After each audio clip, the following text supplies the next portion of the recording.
Hi guys, thanks for coming back to my channel. If you want to see how I made this beer battered fish, shrimp, and chips dinner, stay tuned. If you're new to my channel, welcome. Make sure you hit that like button and subscribe.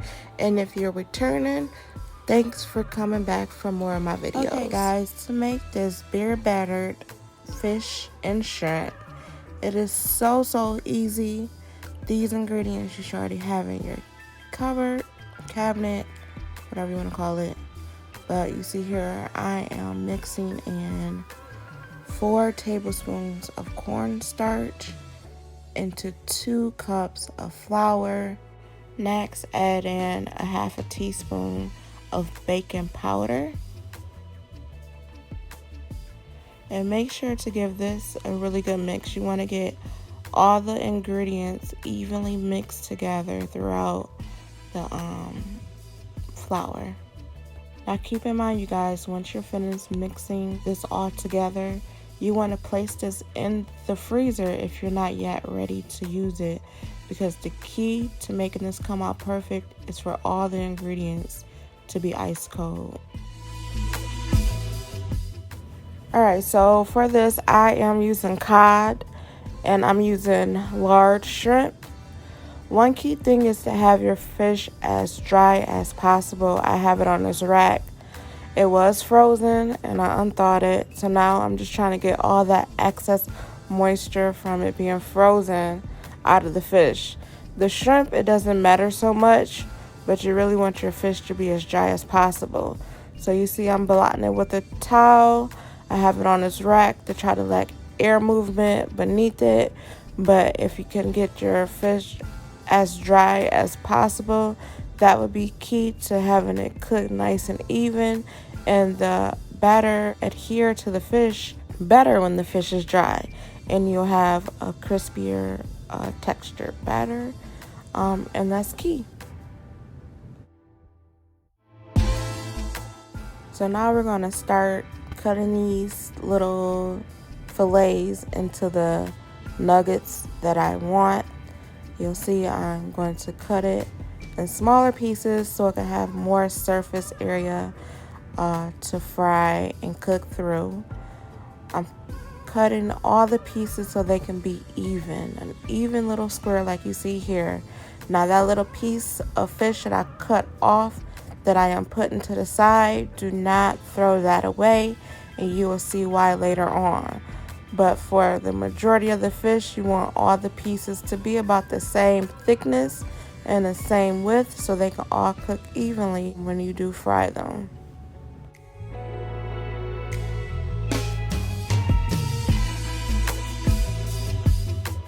So off camera, I went ahead and placed all the pieces of fish and shrimp on dry paper towel to pull out more of that moisture.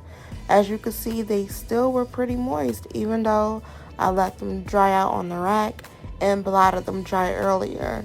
So I'm going to go ahead and flip these, let them sit a little bit longer, and then exchange out this wet paper towel for new dry pieces just to get them a little bit more drier before we go ahead and add them into the batter.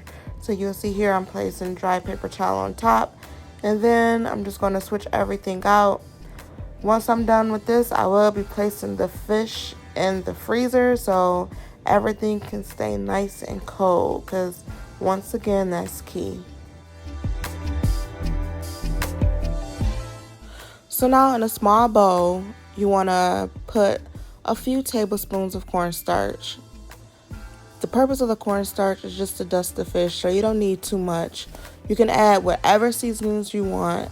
Here I have garlic powder, lemon pepper, regular pepper, and salt that I pre-mixed. No particular measurements. You mix however much you want to mix together.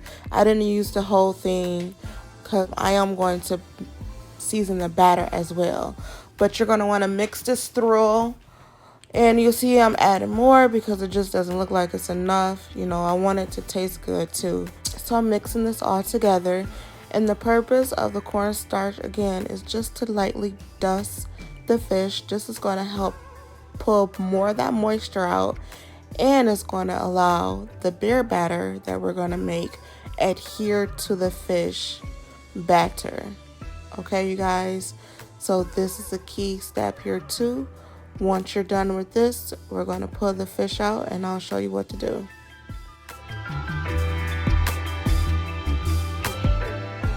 So this is a little trick my mom showed me.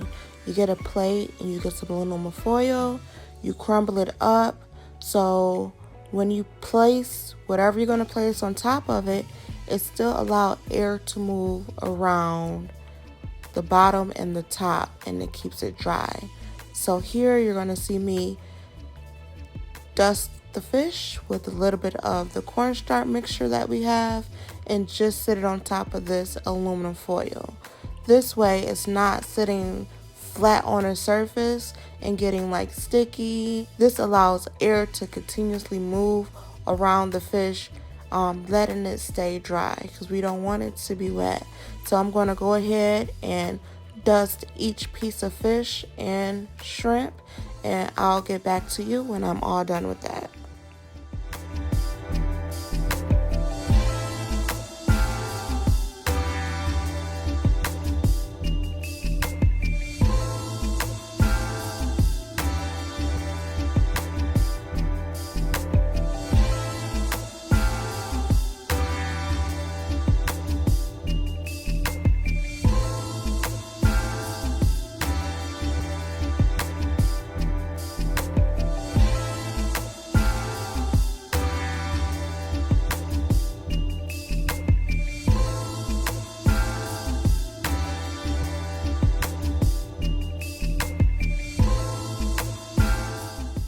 So I coated all of the fish and shrimp with that cornstarch and I've put it back into the freezer so it can stay nice and cold.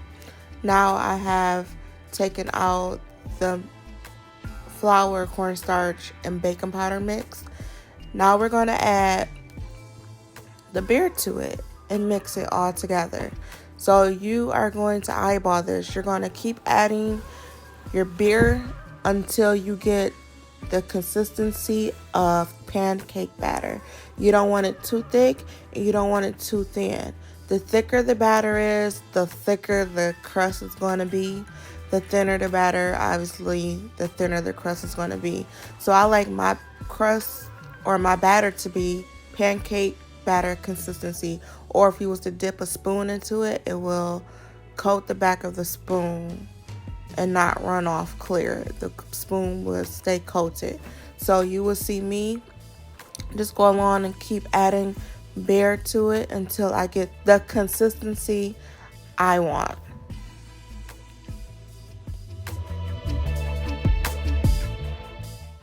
Alright, you guys, so you want to make sure you have your oil heated to 375 degrees.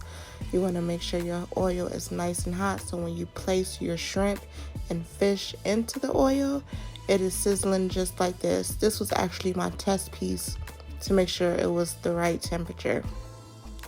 So you're going to want to coat each piece of shrimp and fish evenly and drain off the excess of the batter we just made.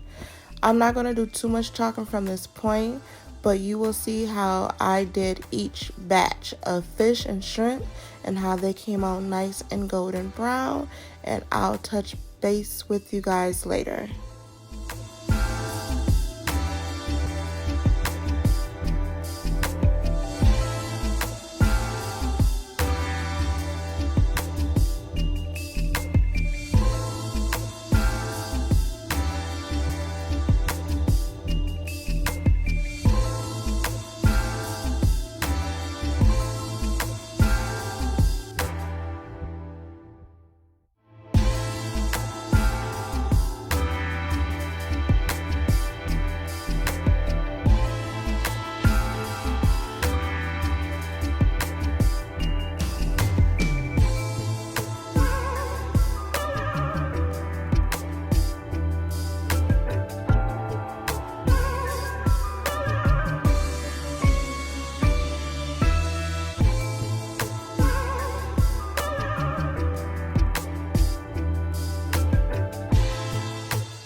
Now, you guys, when I told you to save those little pieces of fish that we cut from the side to make the perfect square of the fillets, this is where they come in handy. They make the perfect little fish sticks, and kids love fish sticks, don't they?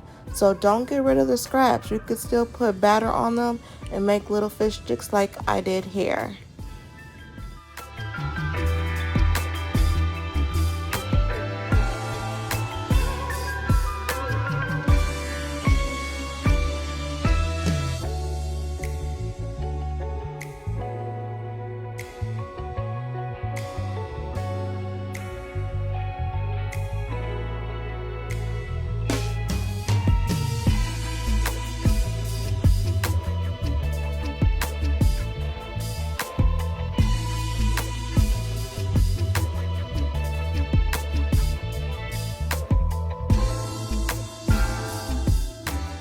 So guys, here's the finished dish.